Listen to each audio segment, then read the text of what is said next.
regreso, mis amigos, en su programa Frente a Frente, la referencia informativa de cada mañana en los Altos Mirandinos, y tal como les habíamos anunciado, hoy vamos a conversar con el doctor César Pérez Vivas, abogado, ex gobernador del estado Táchira, brillante parlamentario, porque me consta en los tiempos que tuvimos como reporteros del Congreso y las actividades que tuvimos en el Congreso, y uno de los dirigentes opositores que está promoviendo en este momento el tema del referéndum revocatorio, entre otras actividades. Con César vamos a conversar de este y muchísimos temas, por supuesto, pasándole revista al complicado panorama político y social del país. Te doy la bienvenida, César. Estás en San Antonio, en el estado Táchira, estás en San Cristóbal, ¿verdad? Buenos días. Efectivamente, buenos días, Jairo, un placer saludarte. Ciertamente estoy comenzando la semana acá en San Cristóbal, luego de 4 meses ausente de esta zona del país, donde hoy en día es muy complicado conectarse, ¿no? Producto de la falta de vuelos o la falta de gasolina para uno movilizarse. Entonces, prácticamente la movilidad que teníamos antiguamente de salir y entrar a Caracas una vez a la semana se ha vuelto un imposible, y sobre todo venir al Táchira, donde el gobierno de Nicolás Maduro le tiene una especie de apartheid, una discriminación absoluta, debido a que si usted no viene con su vehículo particular, el transporte público solo llega a los límites con Barinas, y aquí la gente tiene que bajarse, caminar un puente como si fuese a caminar, salir del país, sales de Venezuela y entras al Táchira por un puente, y allí tienes que poner un transporte para venir a la capital del Táchira. O, por ejemplo, se acaban de anunciar los vuelos a todo el país, menos a los aeropuertos del Táchira. Santo Domingo, San Antonio, La Fría, no tienen vuelos comerciales, lo cual hace muy complicado que esta región del país se pueda conectar. Es te repito, una discriminación odiosa de la cúpula roja contra la región de frontera en la que, bueno, he tenido el honor de ser parlamentario y gobernador durante varios años.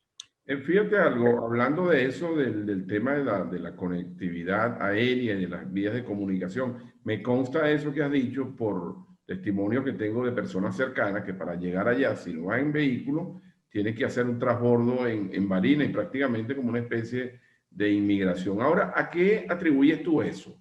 Aparte de la discriminación, ¿tú crees que eso tenga también un cariz de orden político, estratégico? Una visión absurda, militarista de la frontera, un prejuicio producto de la forma como se ha desarrollado la relación con Colombia. Y un tema que está gravitando severamente es toda la presencia de los grupos armados al margen de la ley en territorio venezolano, unos de ellos con amparo del gobierno de Maduro. Lo que acaba de ocurrir en el Alto Apure, por ejemplo, que está muy cerca del punto fronterizo de Táchira, porque por el sur del Táchira está la conexión más directa con el centro, con los llanos, y allí muy cerca también se encuentra Guadualito, la capital del Alto Apure, del municipio Páez, que está muy próxima a la zona de guerra que ha vivido el país como teatro entre 2 grupos rivales de las Fuerzas Armadas Revolucionarias de Colombia. Entonces, una especie de visión de seguridad es que aquí no pasa nadie en los autobuses, en los transportes, pero eso termina perjudicando a la gente más humilde, más pobre, a la gente que no tiene transporte personal. O sea, si usted no tiene un vehículo suyo, si usted no tiene un carro para entrar al Táchira, tienes que hacer transbordo en Barinas, en el límite de Barinas hacia Táchira. Es como cuando tú llegas a la frontera de Colombia con Venezuela, tienes que caminar, en este caso hoy en día por las trochas, antes era por los puentes. Entonces, es una humillación, una violación al derecho al libre tránsito de los ciudadanos que ha establecido Nicolás Maduro contra una región tan importante de Venezuela como lo es el estado Táchira. Con el tema de por lo que tengo entendido, tú llegaste a San Cristóbal en vehículo, en tu vehículo particular. El tema de la seguridad, de las vías, ¿qué estatus está eso? Porque yo, de verdad que yo... Bueno, yo acabo de pasar este fin de semana, hace una semana yo estuve en Los Teques, Jairo. Sí, yo supe una actividad. Fue una reunión, estuve en la Federación Venezolana de Maestros, allí en el centro de Los Teques, y visité el barrio Santa Eulalia. Sí, ahí mismo. Bueno, cerca. Sí. Y transitarlo, los altos mirandinos saben lo que significa bajar a Caracas. Una cantidad de alcabalas, de puestos de control absurdos, las colas inmensas por la falta de combustible. Ese espejo que un habitante de San Antonio de los Altos, de Carrizal o de Los Teques tiene cuando va a Caracas es 10 veces más grave cuando te trasladas, por ejemplo, de Caracas hacia la frontera, hacia el Táchira. Con varios elementos. En primer lugar, vamos a hablar de la seguridad vial desde el punto de vista de asistencia a los viajeros o de seguridad de sus equipos y de su persona. No existe. Existen demasiados puestos de control, por lo menos 40 alcabalas entre Caracas, Valencia, Tinaquillo, San Carlos, Acarigua, Barinas, San Cristóbal. Pero esas alcabalas no están para darle seguridad ciudadana, están para extorsionar a las personas, para pedir, apenas encuentran un vehículo, párese acá, dame su certificado médico, dame tu propiedad del vehículo, tu carnet de circulación. Lo que andan buscando es si te falta un documento para pedirte $50. Y si no le das los dólares, no circulas. Y bueno, hablando con uno de los dueños de las empresas de transporte, de autobuses que hacen transporte desde los terminales privados en Caracas hasta la frontera con Barinas, otro tema que los angustia mucho es que cada autobús que sale tiene que llevar $50 por una alcabala. Porque cuando llegan a la alcabala, sobre todo las de la Guardia Nacional, si usted no lleva los $50 que el chofer tiene que darle al guardia, entonces le meten los perros antidrogas, los bajan a todos los pasajeros, le hacen una requisa a las pertenencias personales y le hacen perder 2-3 horas. Entonces un viaje que debería hacerse en 10 horas o máximo 12 horas termina siendo de 24, 18 horas, porque en cada alcabala donde hay estos puntos de control, donde se hace este tipo de control, si no pagas, te bajan. Eso ya se convirtió en el gran centro de extorsión. Luego la vía, por ejemplo, la autopista José Antonio Páez ya no tiene capa de rodamiento. Ya eso está en la arenilla, ya el nivel de deterioro que tiene la plataforma vial es realmente dramático.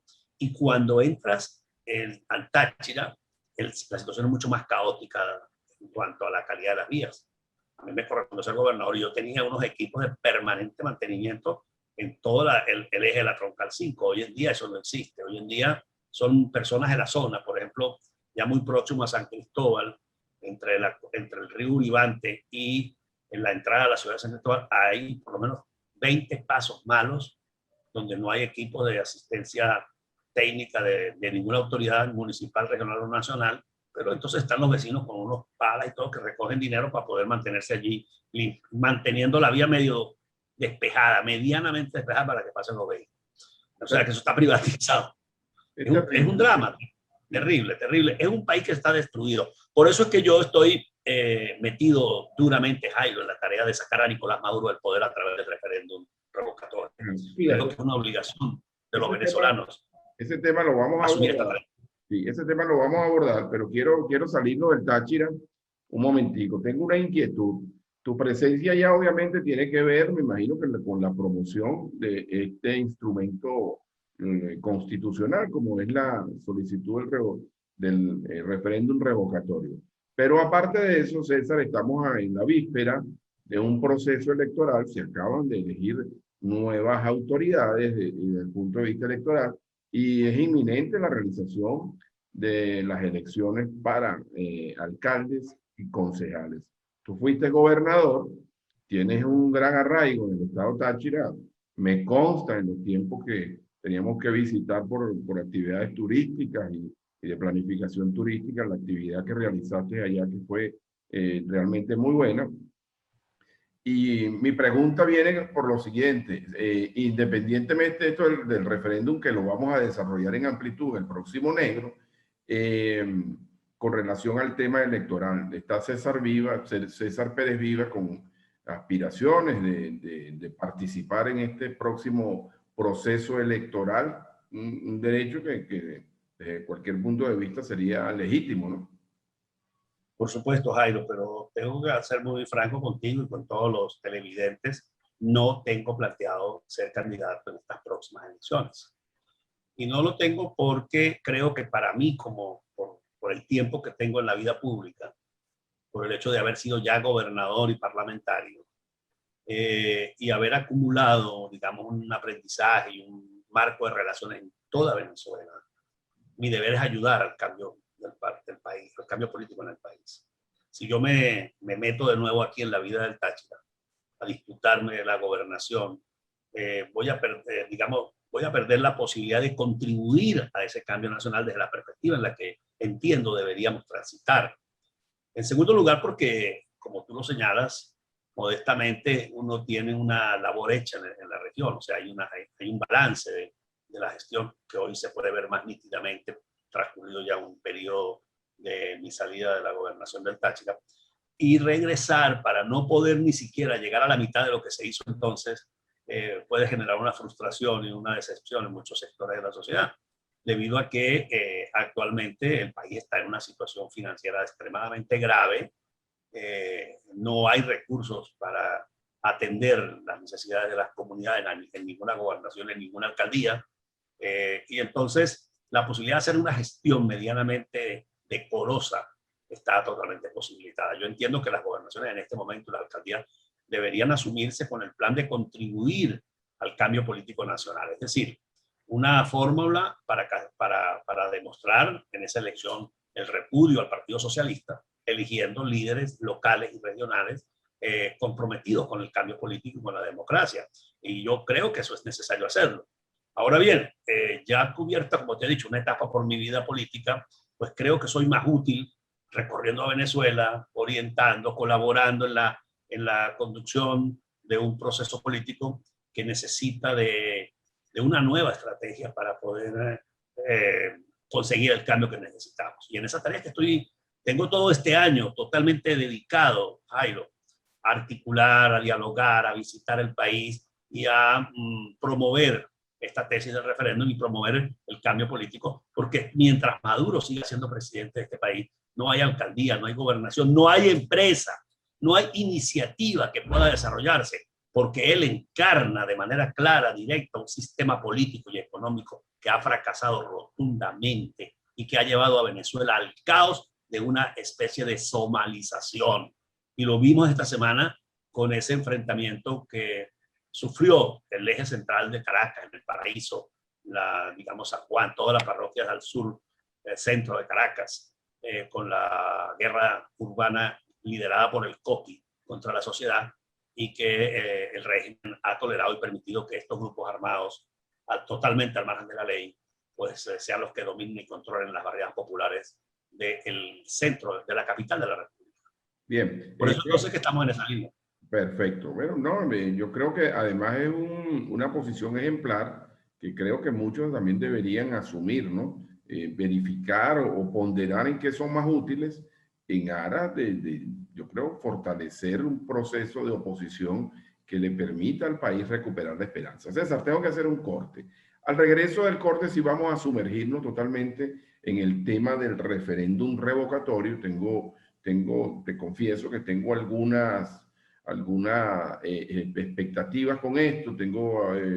No deja de uno entender que hay cierta incertidumbre. Tú eres abogado, tú conoces bien de materia jurídica, tú conoces la técnica parlamentaria, tú conoces bien el país porque has tenido, como se dice coloquialmente, carretera. Entonces quisiera que habláramos de eso y de lo factible que puede llegar a ser el referéndum revocatorio. Mis amigos, vamos a hacer un brevísimo corte y al regreso continuaremos conversando con el doctor César Pérez Vivas, ex gobernador del estado Táchira y dirigente y analista político. Ya venimos.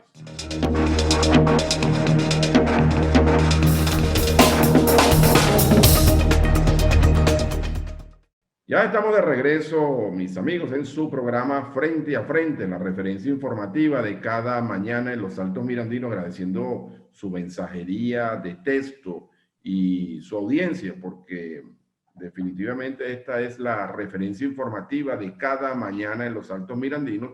También les recordamos que este programa lo puede ver usted en nuestro canal YouTube, el cual tiene una gran difusión, a través de nuestro canal Jairo Cuba TV y esta noche a las 9 en reposición. Continuamos con la conversación con César Pérez Viva. César, el 25 de mayo ustedes acudieron al Consejo Nacional Electoral. Cuando hablo de ustedes, de un grupo, entiendo que un grupo de ciudadanos, a buscar la manera de que se pueda activar el referéndum revocatorio. Desde el punto de vista técnico, ¿esto es viable, César? Me gustaría que lo explicara. Y también desde el punto de vista jurídico, porque una de las incertidumbres de la ciudadanía es precisamente los artilugios que termina buscando el gobierno para torpedear estas y otras iniciativas. Y como te voy a dejar hablar bastante, agrego a esto, si este paso no se contradice con el tema de las elecciones regionales, o es que estamos hablando de que en este momento todas las opciones, para usar un término que se usó muchísimo el año pasado, están sobre la mesa.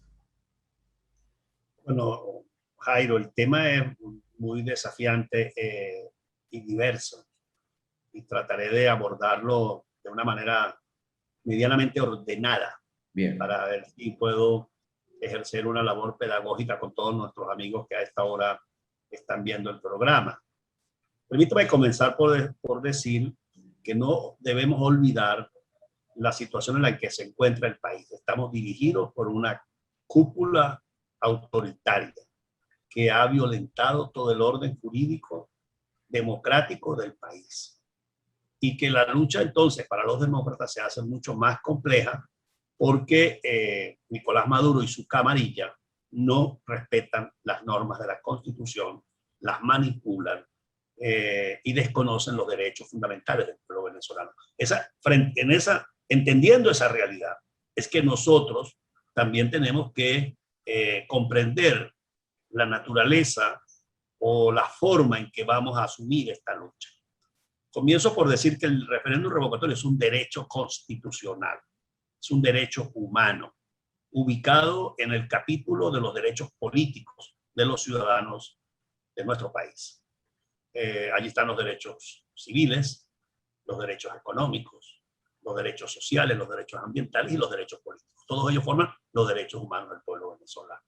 En consecuencia, cuando nosotros exigimos que se proceda a desarrollar la iniciativa referendaria, es porque estamos asumiendo nuestra condición de ciudadanos que exigimos cumplir ese derecho, así como tenemos el derecho a elegir a un funcionario, bien sea un alcalde, a un gobernador, a un diputado, a un presidente, estamos también en el derecho de revocarle su mandato.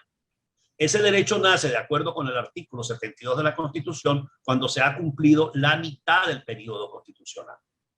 Dice el artículo 72, cumplida la mitad del periodo constitucional, los ciudadanos y ciudadanas pueden solicitar la revocatoria de su mandato. Para nosotros, el grupo de dirigentes democráticos que nos constituimos en una agrupación de ciudadanos para tramitar esta iniciativa, la mitad del periodo constitucional se cumplió el 24 de mayo del 2021. ¿Por qué? Y voy a explicarlo. En el año 2017, la Cúpula Roja instauró en Venezuela una Asamblea Nacional Constituyente. Esa Asamblea Constituyente ciertamente fue, a nuestro modo de ver, a nuestro modo de entender el derecho y la política, fue un adefesio inconstitucional. Fue convocada al margen de la Constitución por Maduro, porque no es Maduro el que convoca, es el pueblo de Venezuela el que convoca una Asamblea Constituyente. El presidente o la Asamblea pueden consultar a los ciudadanos si ellos desean convocarla. No, Maduro la convocó directamente y se olvidó que aquí existe una ciudadanía. E instaló esa Asamblea Constituyente. Esa Asamblea Constituyente en el año 2018, violando la Ley Orgánica de Procesos Electorales y la propia Constitución, adelantó 6 meses la elección del presidente de la República y ordenó convocarla para el 20 de mayo del 2018. ¿Ok? Se hizo esa elección. Para nosotros fue un fraude constitucional y un fraude político, pero se hizo. Es un hecho público, notorio y comunicacional que hubo un simulacro, un evento electoral donde Maduro se declaró ganador con 6.400.000 votos. Bueno, perfecto. El día 24 de mayo del 2018, Nicolás Maduro se presenta ante la Asamblea Nacional Constituyente y se juramenta como presidente de la República. Entonces, de acuerdo con el artículo 310 constitucional, el periodo constitucional comienza con la juramentación del presidente ante la Asamblea Nacional. Ellos alegaron entonces que por cuanto la Asamblea Nacional Constituyente estaba por encima de los poderes constituidos, podían desaplicar ese artículo 310 que les ordenaba juramentarse ante la Asamblea Nacional y juramentarse el 10 de enero del siguiente a la elección. Ellos no hubo paciencia en Maduro, tuvo que ir a los 4 días a juramentarse, no esperó hasta el 10 de enero, no quiso juramentarse ante la Asamblea Nacional porque según la teoría socialista y revolucionaria, la Asamblea Nacional elegida en el 2015 estaba en desacato. Entonces, justificar una especie de estado de excepción o de régimen jurídico constitucional irregular, producto de que había una Asamblea Constituyente. Entonces se cumplieron 2 requisitos claves. Primero, juramentarse ante el Parlamento, no lo hicieron ante la Asamblea, porque ellos decían que la Constituyente estaba por encima de la Asamblea. Y además, pues allí comenzó el periodo constitucional, porque juró el señor Maduro ante esta Asamblea Constituyente. Bueno, algunos amigos abogados democráticos de la escuela clásica del derecho se atienen a que la Constitución dice que es el 10 de enero. Y se les olvida que había una constituyente. Y se les olvida que Maduro se juramentó ante esa Asamblea Constituyente. Entonces, como ellos sostienen la tesis de que, debería cumplirse los 3 años el 10 de enero próximo. Es decir, que esta solicitud se está haciendo bajo las reglas de juego de ellos, ¿no? Es decir, claro, estamos jugando en el terreno de ellos. Exacto. Estamos no, porque obviamente si usted me dice a mí en el derecho normal, pues el 10 de enero, pero también en el derecho normal han debido hacerse las elecciones en diciembre del 2018 y no en mayo. En el derecho justo, en el derecho apegado a la ética, nunca ha debido existir esa Asamblea Constituyente. En buen derecho nunca ha debido desconocerse a la Asamblea Nacional.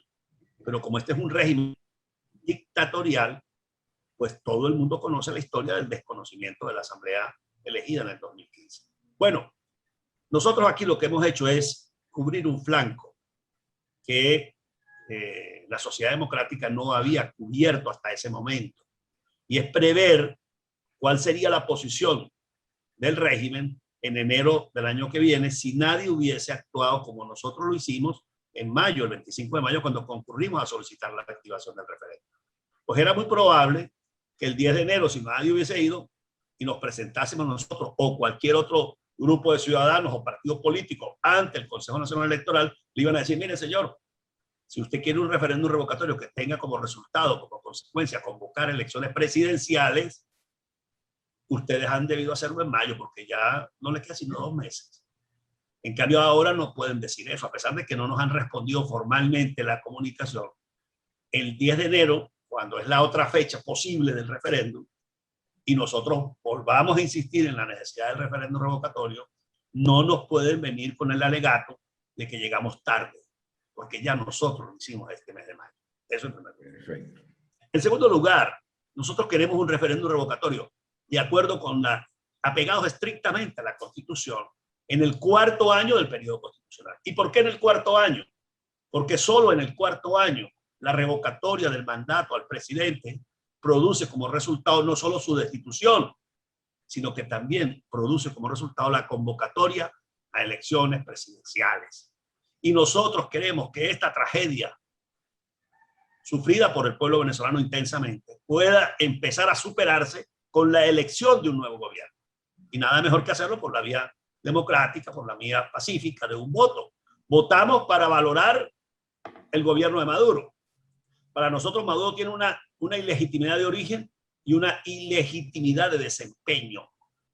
Bien. Y si Maduro considera, como dice a cada rato, que la situación de caos del país no se debe a su gobierno, sino al imperio, al bloqueo, a la oligarquía, a todas esas historietas, pues el pueblo venezolano tendrá que tomar la decisión si tiene razón Maduro o la tenemos los dirigentes, los venezolanos, que le estamos diciendo que Maduro y su camarilla son los responsables de la destrucción de Venezuela. Y eso se dirime en un referéndum revocatorio de manera pacífica con un voto.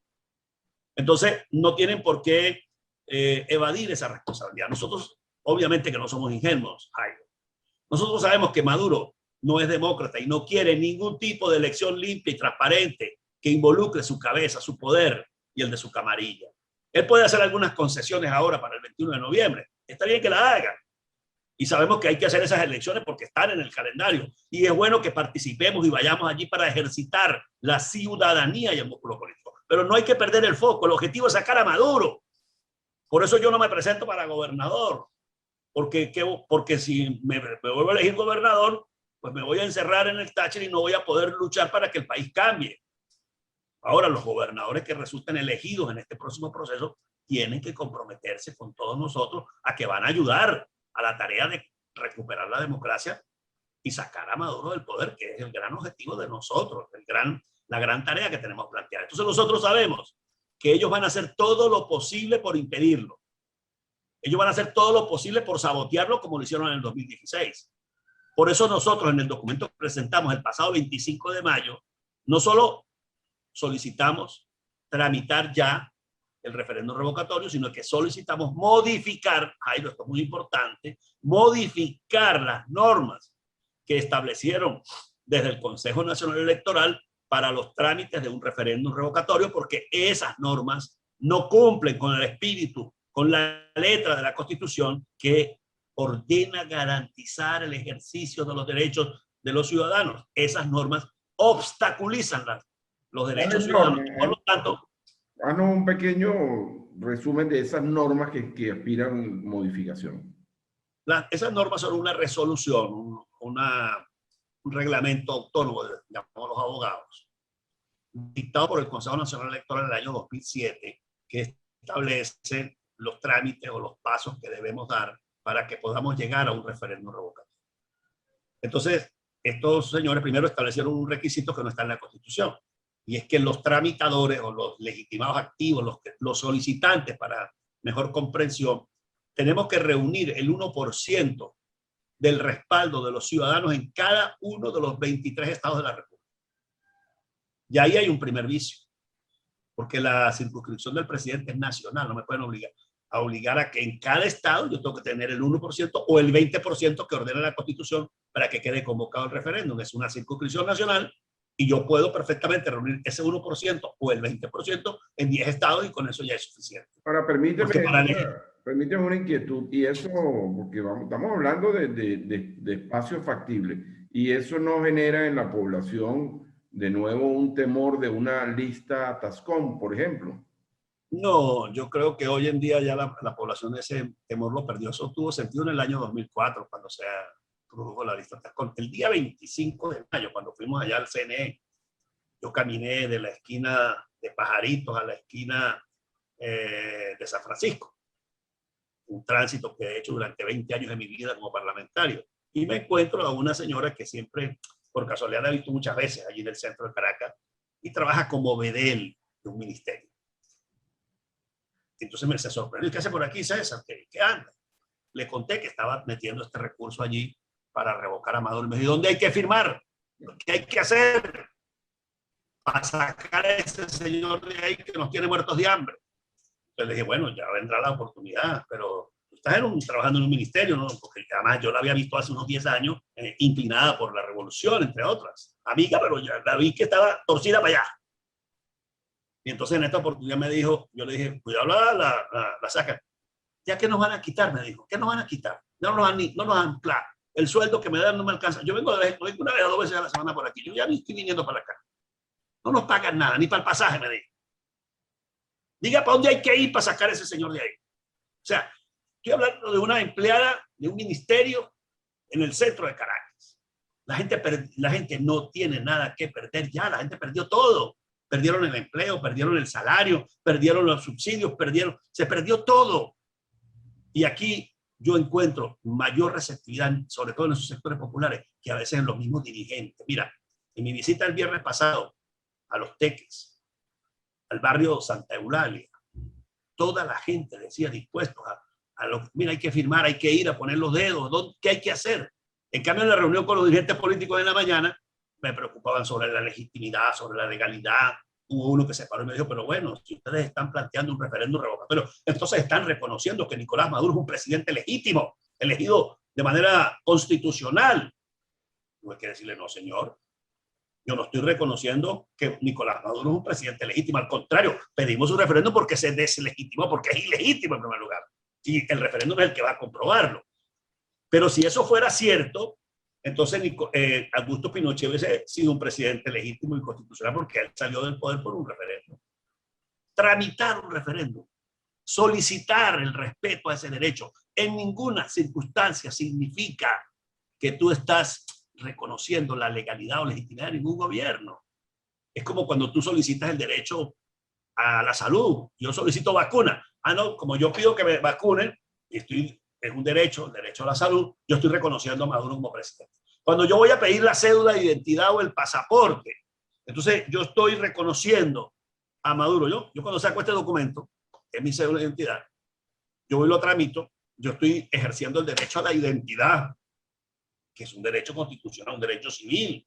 Entonces estoy reconociendo a Maduro. No, eso no es cierto. Eso es una especie de consigna que algunos sectores demasiado cerrados a la comprensión del hecho político han lanzado para confundir a la gente. Ahora bien, otro amigo me dijo, ustedes están creando una oferta engañosa, porque entonces están haciéndole ver al pueblo que ahí está la solución y ustedes no están tomando en cuenta que Maduro perfectamente puede buscarse 3 tribunales o simplemente llamar por teléfono al CNI y ordenar que no se haga más el referéndum. Y le dije, bueno, eso es posible, pero eso no quiere decir que yo renuncie a mi derecho. Los derechos se luchan, se pelean. ¿A qué estamos nosotros convocando al pueblo venezolano? A que luchemos, a que demos la pelea por ese derecho que está en la Constitución. Y si nosotros logramos que toda la sociedad venezolana se articule y lo tramite y lo presione, y si contamos con la ayuda de la comunidad internacional para poder exigirle al régimen el respeto a ese derecho y unas condiciones medianamente aceptables, estoy diciendo básicas, ¿verdad? Pues yo quisiera, por ejemplo, que yo pudiera agarrar este teléfono y como hago una transferencia para el banco, yo pueda también expresar mi voluntad de revocar a Maduro desde el teléfono, por ejemplo, a través de una aplicación. ¿Me lo va a aceptar el gobierno? Si me lo acepta, perfecto. Y si no, entonces tiene que darme la oportunidad de que todos los ciudadanos de cualquier rincón de Venezuela puedan ir próximo a su domicilio a expresar su voluntad. Y no hacer lo que hicieron en el 2016, que una persona que vive en Cúpira tenía que venir a Los Teques a decir, sí, yo firmé esta planilla. Entonces, traerla de Cúpira a Los Teques, oye, es un esfuerzo realmente enorme el que se tiene que hacer allí. No solamente para la persona en sí mismo, sino para la propia organización del referéndum. En un país donde no hay gasolina, donde hay una pandemia, tienes que facilitar el ejercicio de ese derecho. Y es lo que le planteé hace una semana a Juan Guaidó, conversando bilateralmente respecto a la importancia del referéndum revocatorio y persuadiéndolo de que es necesario su respaldo a esta iniciativa, porque es la única que tenemos nosotros como derecho. No vamos a rogarle. Cuando se plantea, por ejemplo, elecciones presidenciales y parlamentarias, me parece que está bien. Pero Maduro tiene la excusa para decir, no, yo fui electo por 6 años.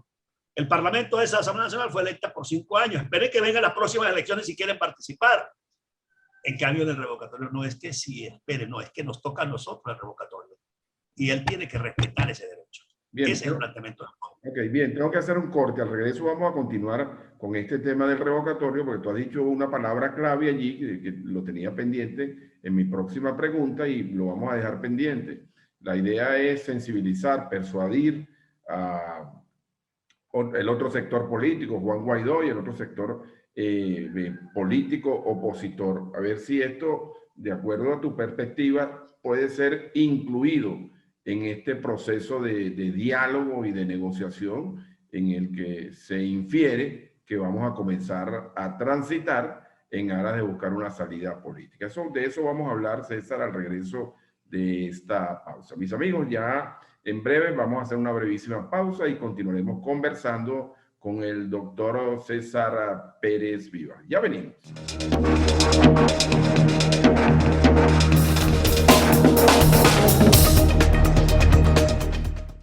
Ya Ya de regreso, mis amigos, para la última parte en su programa Frente a Frente, la referencia informativa de cada mañana en los Altos Mirandinos. Recuerden que este programa disponible, va a estar disponible a las próximas horas en nuestro canal de YouTube, Jairo Cuba TV, y además de eso, esta noche en reposición a las 9 de la noche, por supuesto, agradeciéndoles su apoyo y su sintonía. Conversamos con César Pérez Vivas, estamos hablando del tema del revocatorio, su viabilidad, su factibilidad. Algo que quería rescatar, el tema, me dijiste que conversaste esta semana con Juan Guaidó y se está iniciando un proceso de diálogo, César. A veces yo creo que, usando términos más coloquiales, pareciera que a algunos le da como pena admitir que hay o temor, o no sé, o el costo político, o lo que puedan decir las redes, que hay ciertamente un proceso de conversación, llámelo como quiera, de diálogo, de negociación, de entendimiento, llámelo como quiera, pero hay una posibilidad. Y dentro de esas posibilidades se plantean las elecciones presidenciales. Yo eso no lo veo viable y siempre lo digo aquí, pero si se activara un proceso de revocatorio, bueno, ahí tienes esa carta sobre la mesa. ¿Cómo te fue en esa conversación, César? Y si eres optimista de que eso pueda ser incorporado en estas conversaciones de diálogo, aparte del tema electoral del cual ya te pronunciaste ampliamente. Efectivamente, tuvimos una muy buena reunión del amigo, el compañero Juan Guaidó con la Comisión Nacional Promotora del Referéndum Revocatorio. En esa reunión participaron, además de mi persona, el doctor Nelson Chiti Laroche, jefe de la cátedra o uno de los líderes del Derecho Constitucional en la Universidad Central de Venezuela, y el politólogo Nickmer Evans, dirigente de un movimiento llamado MDI, que es una especie de excisión del chavismo y que está patrocinando también la idea del referéndum revocatorio. La reunión fue muy realista, muy clara, y Guaidó entiende que esta herramienta debe también colocarse en la agenda del referéndum, de la negociación. Ciertamente, creo que a la gente hay que hablarle muy claro. La comunidad internacional le ha pedido a la oposición venezolana volver a una mesa de negociación, con el patrocinio de la comunidad internacional. Y es muy complicado para una oposición decirle a los países aliados, a los que nos han dado respaldo, la Comunidad Europea, los Estados Unidos, Canadá, América Latina, que no vas a participar. Ahora, todos conocemos la naturaleza del gobierno, su talante fraudulento, su talante insincero, y sabemos que están jugando a que el tiempo corra para que no haya ni elecciones presidenciales, ni elecciones parlamentarias, ni referéndum revocatorio. De modo que nosotros tenemos que también ponernos un plazo en la oposición. Y yo le dije a Juan Guaidó claramente, si usted logra en la mesa de negociación que Maduro convoque elecciones presidenciales en diciembre o digamos en mayo del año próximo, nosotros retiramos la solicitud de referéndum revocatorio y nos sumamos a esa tesis. Porque nuestro objetivo no es dividir, no es crear un grupito para disputar nada, porque nosotros no andamos buscando una posición personal, andamos tratando de construir un cambio político. No es que estamos disputándonos algún cargo de jefatura o no de la oposición o posiciones de naturaleza electoral, porque más bien estamos renunciando nosotros a ser candidatos en estas elecciones para concentrar el esfuerzo en la tarea del rescate democrático. Y en ese sentido también les dijimos, pero si Maduro y su camarilla siguen con la táctica dilatoria y se niegan a aceptar la elección presidencial y parlamentaria que ustedes desde la Asamblea del 2015 han planteado, entonces, bueno, aquí lo que toca es solicitar a la comunidad internacional y al gobierno, bueno, aquí hay un derecho. Todo dentro de la Constitución, nada fuera de ella, decía Chávez y dicen ellos, bueno, aquí está en la Constitución el artículo 72, aquí hay un derecho. Aquí se dice que el derecho tiene que ser facilitado y ustedes lo están obstruyendo, ergo vamos a crear un sistema que permita que los ciudadanos expresen su voluntad. Si los venezolanos consideran que Maduro es un gran presidente, un tipo que está sufriendo las consecuencias de una gente muy mala en el imperio que le está impidiendo gobernar, pues los venezolanos le van a dar respaldo y lo van a mantener de presidente. Pero si los venezolanos piensan como pensamos nosotros, que Maduro y su camarilla son ineptos, incapaces que han montado un sistema corrompido que ha destruido al país, vamos a sacarlo con el voto. Y tiene una ventaja el referéndum revocatorio para la sociedad democrática y para la oposición política. Y es que usted no va a votar por un partido. Entonces ahí se tiene que eliminar el celo. No es que yo estoy votando por el partido A, por el partido B, por el partido C. No, usted no vota por ningún partido. Usted no vota por ninguna persona.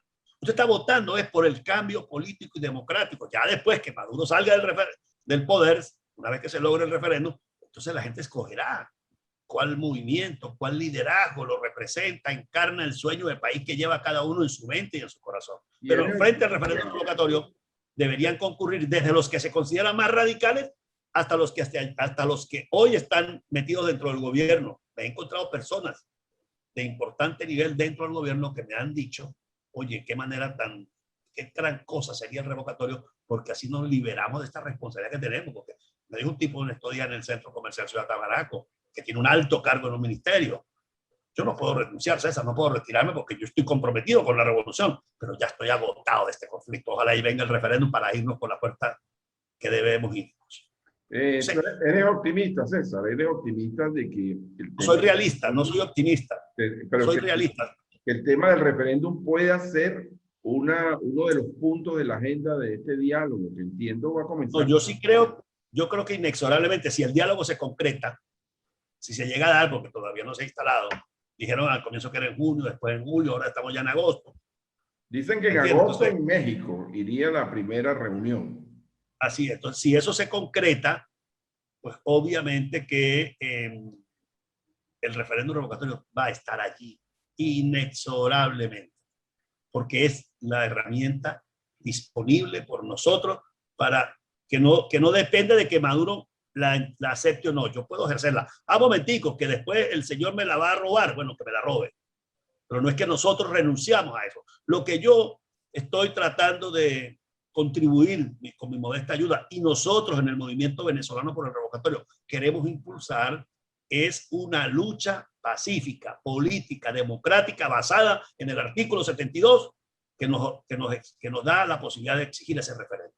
Si no los organizamos, si no los movilizamos, pues Maduro estará muy contento de que nadie lo moleste, de que nadie lo interrumpa. Sus aliados van a tener la justificación para decir, bueno, no podemos ir a este referéndum revocatorio porque no hay ley del referéndum. No podemos ir al referéndum revocatorio por ahora porque tenemos unas elecciones regionales. No es conveniente ir a las elecciones, al referéndum revocatorio porque es mejor esperar el 2024 o el 2023 a ver si nos adelantan un año la elección. Pero es que de aquí al 2024 o al 2023 se puede haber muerto otro millón de venezolanos y se puede haber ido otro millón. Hay que ver por la carretera el gentío que viene caminando hacia la frontera. Gente humilde, jóvenes caminando por las carreteras para huir del paraíso socialista del siglo XXI que encarna Nicolás Maduro. Entonces, claro, inclusive en la oposición hay personas que pueden esperar porque tienen su problema resuelto. Entonces ellos no tienen problema en aguantarse hasta el 2024, pero es que aquí hay un país que no aguanta, Jairo. Váyase a un hospital. Mira lo del COVID, lo de la pandemia. El COVID es horrible, ¿no? Miles de familias sufriendo, pidiendo ayuda. Oye, los enfermos, en este país no hay seguridad social. Ahí tenemos a Elías Santana enfermo, un personaje que le ha dado tanto a la sociedad civil democrática. Bueno, y hay que salir a hacer una recolección de fondos para poderle tratar su enfermedad, porque no hay un hospital, porque no hay un seguro social, porque no hay nada con la cual atender a un enfermo. Y estamos hablando de una persona que por fortuna tiene conocimiento público, relaciones, pero los humildes que no tienen amigos, que no conocen a nadie, que van a morirse a las puertas de los hospitales, y frente a ellos Maduro y su camarilla ni siquiera se pronuncian y viven sola en un sueño y en un discurso mentiroso, falseando las cifras de los contagiados y de los muertos. Es una cosa terrible lo que está pasando. Es un drama, y esto reclama al cielo la salida urgente de Maduro del poder. No esperar hasta el 2024. Bien, César. Sería una traición de nosotros. Y Jairo, sería una traición de nosotros los dirigentes no luchar para que Maduro se vaya en este año. Que viene ya cuando se dé el referéndum. Creo que hemos desarrollado bastante bien el tema del referéndum revocatorio. Creo que ha sido muy explícito, muy conciso, muy contundente, sobre todo para aclarar algunas dudas que tiene la gente, porque este es un país que se llenó también, vamos a decirlo, lamentablemente de desesperanza, ¿no? Tantos fracasos, tanto intento, no digamos fracaso, tanto intento fallido obviamente van generando la desesperanza y la gente se va cansando. César, tú eres un dirigente político, un analista agudo.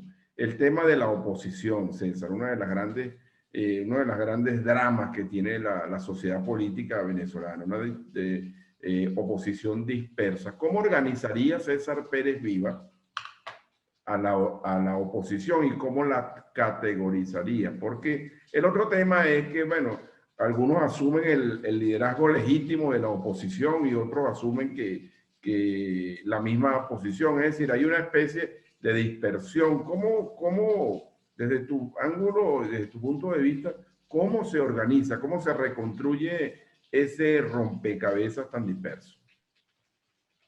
Bueno, el drama que vive la oposición es el drama de la sociedad. Es el resultado de la destrucción de las instituciones. Hay un fraccionamiento muy grande de toda la sociedad democrática que comienza con la destrucción de los partidos políticos, que son las herramientas fundamentales, y de otras instituciones que son afines al hecho democrático, los sindicatos, los gremios, las organizaciones no gubernamentales. Tenemos un país, un Estado, un gobierno que criminaliza esa pluralidad de instituciones y que se ha dedicado a corromperlas, a intervenirlas con el ánimo de desaparecerlas. Entonces usted ve, por ejemplo, y la gente se asombra, que alguien que hasta ayer estaba identificado en un determinado partido político apareció colaborando con el gobierno, que el gobierno interviene la directiva de los partidos principales del país y le nombra unos directivos a su interés y parecer. Y todo esto, pues obviamente, además a ello ha contribuido una pérdida del sentido democrático de nosotros mismos, los líderes o los ciudadanos que formamos parte de esta oposición al régimen autoritario. Porque esos valores, esa cultura antidemocrática ha percolado a la sociedad misma. Y a veces en muchos momentos dentro de la propia oposición, en nuestros propios partidos, se ha instalado una cultura antidemocrática donde no se respeta la pluralidad y los derechos de los dirigentes y de los militantes y de los ciudadanos para atender los asuntos públicos. En consecuencia, se requiere un proceso de relegitimación institucional de la oposición. Y ahí respondo a tu pregunta. Luego de la consulta popular celebrada el año pasado, en diciembre del año pasado, yo publiqué un artículo en el diario El Nacional donde hablo de la necesidad de crear una plataforma democrática de la oposición venezolana. Y propuse allí que se convocara a los ciudadanos, así como fueron a votar o a participar en la consulta popular, se hiciera una nueva consulta para que los ciudadanos elijan sus dirigentes democráticos. ¿Quiénes son los que consideran que lo defienden, que lo representan en cada estado? Y que cada estado de la República elija 10, 12, 20 personas de acuerdo a la población. Un estado como Miranda, pues elige más que un estado como Apure. Pero, por ejemplo, que hayan 5 de partida en cada estado. Por ser estado, Apure, Amazonas, Miranda, Zulia, Táchira, elige 5 y luego le damos por cada medio millón un delegado. Un ejemplo. Estoy haciendo ejercicio mental acá. Eso se puede todo preparar. Hacer una elección con proporcionalidad y con representación proporcional de las minorías para que aquellas organizaciones no gubernamentales o liderazgos individualmente considerados que existan en alguna región del país puedan tener la oportunidad de concurrir a un congreso democrático nacional que reúna a todos los líderes de Venezuela. Y en ese Congreso Democrático Nacional se pueda elegir una mesa directiva de la oposición y la estrategia y las iniciativas se debaten y se discutan dentro de ese Congreso. Y lo que ese Congreso decida se acata por unanimidad. Se decide por mayoría y se acata por unanimidad. Desde los que creen que la solución es la guerra civil hasta los que creen que la solución es una resistencia espiritual de oración frente al Palacio de Miraflores, todos los espectros y todas las opciones tengan la oportunidad de ser debatidas en el seno de una especie de Congreso democrático. ¿Qué reacción hubo? Porque obviamente también eso es un mensaje al liderazgo político, al liderazgo, a la opinión del país. Bueno, la reacción, la voy a decir con mucha franqueza, fue de indiferencia. A nadie le gusta la idea de participar, de contarse. Bueno, si tú quieres ser líder, bueno, ve a tu gente, que tu gente diga, mire, si me representa, si yo quiero ser parte de ese Congreso, eso, bueno, aquí en el Táchira me voy a Miranda y voy a Los Teques y hablo con los ciudadanos, mire, yo quiero ser representante de ustedes, me dan el voto, me eligen, y la gente decide, y aparece seguramente otro líder, y entonces en ese proceso democrático, los ciudadanos escogen quiénes son sus dirigentes, pero aquí hay un poco de personas que crean un partido, ¿verdad? Dicen que aparecen un día en televisión y crean un partido político. Aquí hay 114 partidos políticos registrados. Y esa es la demostración de que no hay partidos. Los partidos están en este momento desinstitucionalizados. Hay referencias históricas. Yo lo digo yo que soy un hombre de partido, porque desde que tengo 18 años estoy metido en el partido. Pero mi partido está igual que los demás partidos intervenidos por el gobierno y desinstitucionalizado totalmente. Y decía un día, en estos días conversando en un coloquio con Nelson Chit y con otros profesores, la doctora Cecilia Sosa dijo, aquí lo único legítimo que queda es la ciudadanía. No hay legitimidad alguna. No es legítimo el gobierno. No somos legítimos nosotros tampoco, porque no nos hemos sometido a la consulta ciudadana. Entonces tenemos que construir una plataforma democrática que represente la voluntad de los ciudadanos, los cuales, los que tengan interés, participarán y elegirán sus dirigentes. Esa fue una tesis que yo sostuve en diciembre. Pero como me di cuenta que no había iniciativa, no había interés en el tema, entonces nos reunimos para lanzar otra iniciativa que fue la del referéndum. Bien. Lo lógico es que los caballos estén adelante, alineados, para que halen la carreta.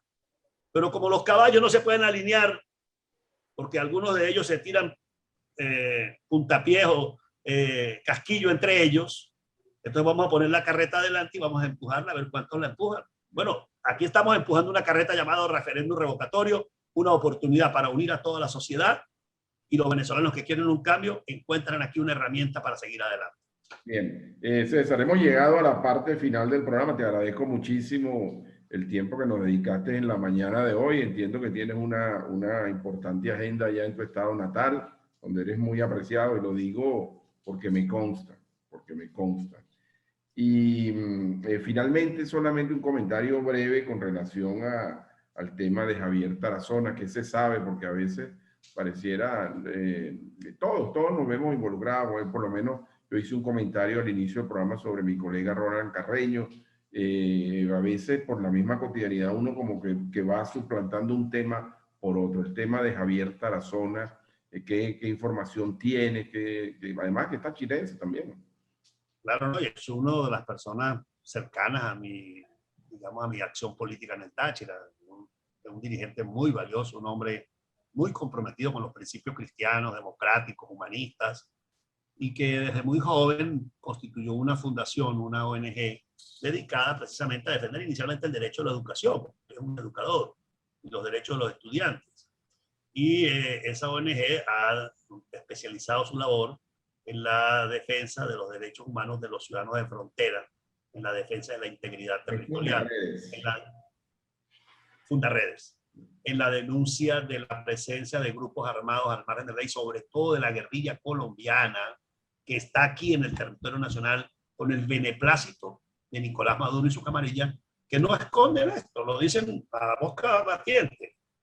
No hace mucho tiempo, en un acto en Miraflores, Nicolás Maduro decía, le damos la bienvenida a Iván Márquez y a Jesús Altrich a Venezuela, o sea, a los jefes de la FARC, disidentes, que se enfrentaron, por cierto, a tiro con otro grupo allí en el Apure, y fue la guerra del Alto Apure. Bueno, como Tarazona ha denunciado estos hechos, bueno, lo mandaron a buscar a Coro, donde se encontraba dando unos talleres sobre documentación e investigación en materia de derechos humanos, lo mandaron a buscar con el CEN y se lo trajeron para Caracas. Y ahí está incomunicado en el helicóptero. Lo presentaron ante un tribunal de competencia en terrorismo y ordenaron su reclusión en la cárcel de La Planta, allí en el Paraíso. A esta hora que estamos hablando no lo han trasladado al Paraíso, siguen en el helicóptero. No le han permitido a su familia, a su mamá, a su esposa, ir allá, no solamente a Javier Tarazona, sino a su hermano Rafael Tarazona, un ingeniero electrónico de gran valía que trabaja para una transnacional importante en materia de comunicaciones, y al doctor Omar de Dios García, un joven abogado de Coro, que también pues, fue capturado porque estaba con Javier.